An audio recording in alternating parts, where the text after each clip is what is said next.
poems and tell you more about who he is than I could do with any kind of introduction. So I'm just going to welcome him up to the stage.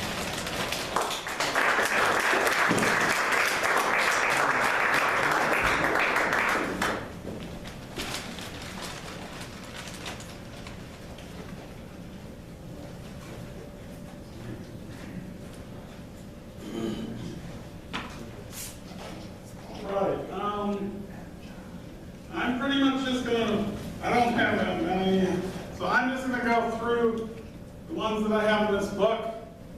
You heard a lot from, you're gonna hear quite a few from the book, so the hope is you're gonna be excited and run out and buy the book. The worry is, you'll say, well, I heard it. I don't need to buy a book. Here they are. This is, the first one is called Laughter Makes the World Go Round. I can't spread love because I just don't have enough. But I love to spread laughter, carry it like cash spilling from my pockets, hand it out to strangers, friends, colleagues, even enemies, as tips, as advice, as succulent nibbles. Laughter is double-edged. Anger is its father, a blade that slices, leaving raw wounds in tender flesh. Anger is those wounds, and salt in those wounds, and venom in that salt. So I won't spread anger, and I can't spread love. I'm no Cupid with a quiver full of arrows. My love quiver is straight out empty. What arrows I do have are more ambiguous, with spikes and sharp edges. I'd love to shoot them about randomly, aiming straight and true. Laughter in my quiver, laughter in my pocket, and ointment rich and creamy, cool and invigorating. A salve that transmutes water into wine, pig shit into gold. And I noticed a tiny little typo, little punctuation error. So, if you buy the book, you can look through and see if you can find the punctuation error. Okay, next one is called When My Wife Gave Birth. When my wife gave birth, she gave birth to cats, a feisty calico and a tabby who purred so loud it about shook the world. I said, isn't something the matter? Don't most women give birth to human babies and not cats? She threw me a look, half glance, half glare, as if to say, what more did you expect? You, who could never give birth to anything. In all likelihood, my wife and I will survive our children, leaving us lonely and alone to live out our days.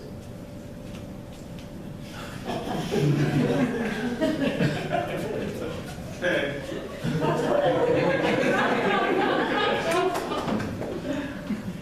Next one is no more optimistic.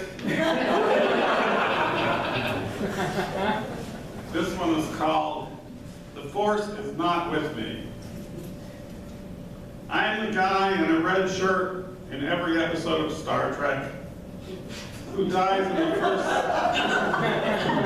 the first scene or two. I am not Spock. I am not Kirk. I am not the guest vixen in a low-cut blouse and mini skirt. I am crew member number 3. In our own minds, we are all the hero. A colossus astride history, Xena, warrior princess. A wise man who realized his true significance in the great script of life, recently threw himself in front of the morning metro train. I was late for work. How thoughtless of him.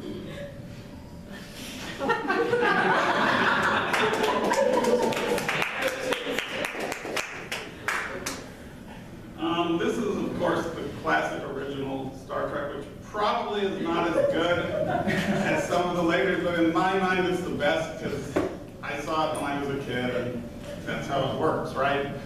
Okay, next one, I have no idea why I wrote this poem because David, who edited this volume, said, why don't you write the title poem? I don't have a clue why you picked mine.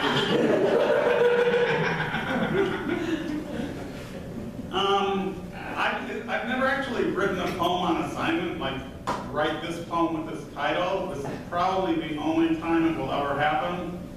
But here goes. It's called Music of the Aztecs. Hearts ripped from bodies, rivers of blood, punctuated by the frenzied heartbeat of drums, soothed by the soul of woodwinds. We will never hear Aztec music, a barbaric civilization wiped out in rivers of blood by conquistadors burying Christian civilization, books burned, legends silenced. There must have been many beautiful days in the womb of Aztec civilization.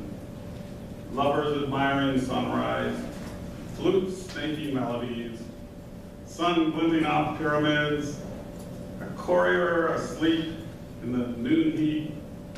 The music remains in imagination, misty lies. Some myths were not lost. Tezcatlipoca and Quetzalcoatl, smoked mirror and feathered serpent, their names a convoluted music. The two smiled upon humanity, conspired to steal music from the temple of the sun, bring it to earth, to the Aztec people, to fill their days with life. Later they fought, two gods going at each other like jaguars in heat. Tezcatlipoca tormenting Quetzalcoatl like a conquistador torturing the last Aztec. My poor imagination can't begin to conjure up the ghosts of melody and jagged rhythm, lost until the sun grows cold. YouTube can serve up a facsimile in an instant, but no technology can conjure up a deeper magic, nor can poetry's humble words. We can only recreate a kind of cartoon of the Aztecs, the Marvel Comics version. Blood and sacrifice, war and worship, drums vibrating, a ghostly facsimile. And I'm sure I butchered the Aztec pronunciation of the gods, but... It's deep, Ethan. What does it mean? The poem is very deep. What does it mean? You're better at interpreting it. You came up with the title. Really, your poem. Okay, my last poem, which is kind of more like the first, what is it, 3 or 4? It's called, my brother was a historian. He had a certain view of history that's different from my wife's view. So I hadn't thought about this, but maybe this poem is really kind of my brother and my wife in conversation. So it's called Taxonomy of History. There are 3 main branches in the study of history: the history of the past, the history of what happened, the history of what the hell happened. The last, less respected than the others, is sometimes known as the history of one damn thing after another. There are 3 even less reputable branches of history: the history of the future, the history of what might have happened, the history of what never happened. Most historians don't recognize these branches. Even some of the more refined poets look down upon them. Still they are thunderstorms, pummeling fields of cantankerous, yearning weeds, young weeds that sprout from drenched soil and spew outlaw seeds. Thank you.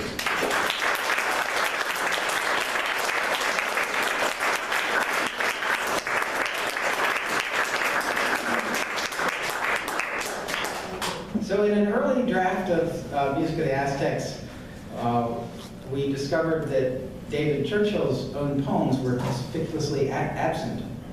But there was this one poet in there, Reid Barron, that we never heard of. And we didn't know who he was. And so there was a period of time there when we decided that Reid was David's pen name. But you'll find right now, he'll demonstrate for himself that Reid Barron is an actual person. An actual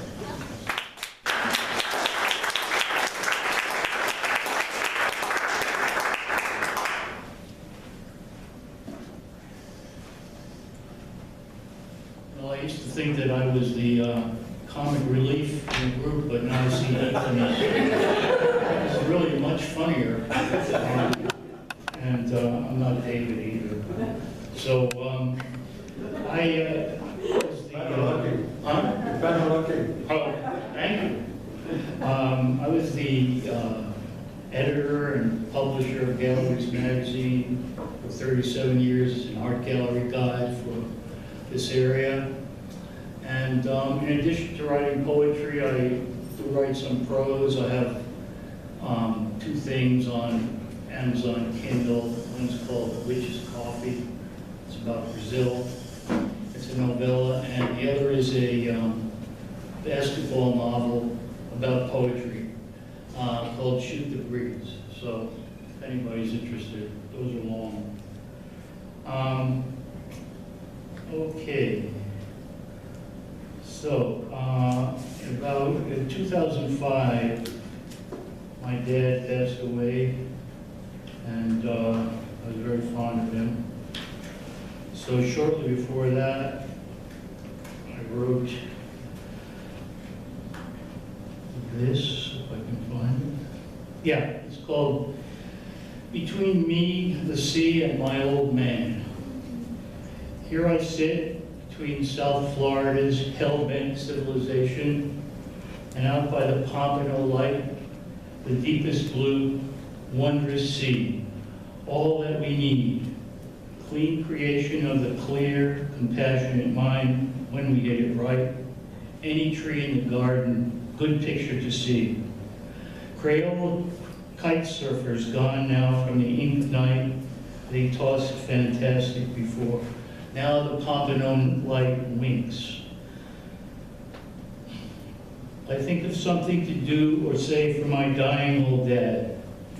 Some dedication, something for the difference. Like I told him on his hospice bed, look, the sky over the Everglades looks blue like it does hung for the Caribbean. The clouds stack up much the same as they do over Cozumel or Negril. When I asked him if this resembled Pago Pago, wow, sticky pages here. He said the Japs there fell right out of the trees. I mean, you could cross some kind of ocean to find meaning around a dying man, to find the last word from a dutiful son, share a laugh, who remembers wherefore. Dad, he wasn't a devil much, sailed the war-torn and nautical sea, made me step out into this predicament. Just about everyone bent, said his piece. Easy does it. Thanks. Okay. I'm going to stick with age here. My son Oliver's here. About a year ago, we went to our neighbor Ethel Rayford's funeral service. She was a black lady, 94 years old, and still very healthy. Skeptical, so this is evidently an angel for Ethel Rayford. Skeptical, I still want proof of the existence of God. Honestly, I never needed it much, although I realized lately that I have known an angel. No searing vision. For 16 years, Ethel lived across Allegheny Avenue from us. She'd walk to the store for groceries and tend her garden constantly until she died last month at 91. We never heard an unkind word, although she might laugh at my devilish remarks. she never complained. After her soldier husband passed away in Germany, Ethel came home with her children, raising them along 2 nieces who left their parents. Oliver and I attended her funeral service down by Georgia Avenue recently. Funny, the 2 ladies we bought our house from came in from Philly. Evidently, Ethel made an impression on them too. So did her granddaughter, 6'6", atop spike heels. She plays in Europe now. We're hoping for a WNBA career. What is poetry? Who cares? Ethel, evidently an angel, inhabits these words. For this skeptical man who wonders if you get religion attending a funeral service down by Georgia Avenue, pushing 92, Ethel never did accept any ride to fetch groceries. That service where for the finale, we watched a video of Aretha live at the piano, singing Amazing Grace. That saved a wretch like me. Okay. This one goes with one of the Iraq campaigns. I can't remember which one. And it's called Hear That Tranquil Sitar Music? Question. 1. Destroyers and rebuilders are gay. Irish poets Yeats somewhat said. Read Joy is for gay in this day of the politically correct. Now warmongering cynics knock down Mideast targets and re-erect their awful power to project, and rank-and-file humanity with all that fine phrase means, may with taxes and real sweat pay the overdraft, seized by stubborn masters to the very last. 2. You seek a little physic for the view. Do something. What would you do? You looked in Auschwitz just a little late, preparing a bed for Gaza boys, the comfy home is great. What's to be done? The question remains. Pick a good day to die like Cochise, sulk in the tent with Achilles, hang with Hamlet, rack your brains. Number 3. Population has exploded and land's dear, but as soon as there were 2 Cro-Magnons, there was one fear. He'll get it. I won't. I'm doing this. No, you don't. My girl's hot, while yours is just squat. Consider the vast superiority of my robot. He runs forever. We rot. 4. Aristotle never swooned, but it doesn't matter. Your recent appeal to rationality returned without comment from the Mad Hatter. Still, there's beauty in the world today. Poets, priests, and philosophers remind us to be joyous, or otherwise gay. Let all music boxes sound dulcet tones. Feel that tingling feeling in your bones. The riddle of life solved. We'll outlaw unions and hire our high-tech brothers. A chicken in every pot. In every bark lounger, our pain and suffering clones. Let's see.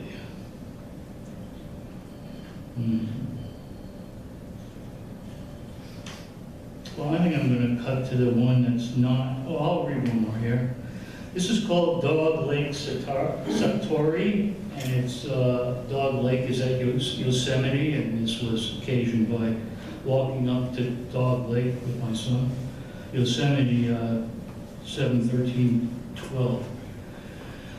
We are fickle when, with sages, Maharishi's beats, we unpack our memories, balancing. So, after hiking up the wilderness trail, assailed by unseen bears, among smooth boulders and the leaning trees, alpine perfect, Dog Lake provoked real tears for all the bloody stupid things this man does. Wounding daughters and sons, giving offense to wives, girlfriends, friends. Though Yeats has educated me with what his gallant Irish airmen brought to mind, balanced, weighed, considering a likely combat fate, I realize that I have no mortal fight, nor sudden death to face, but days of ordinary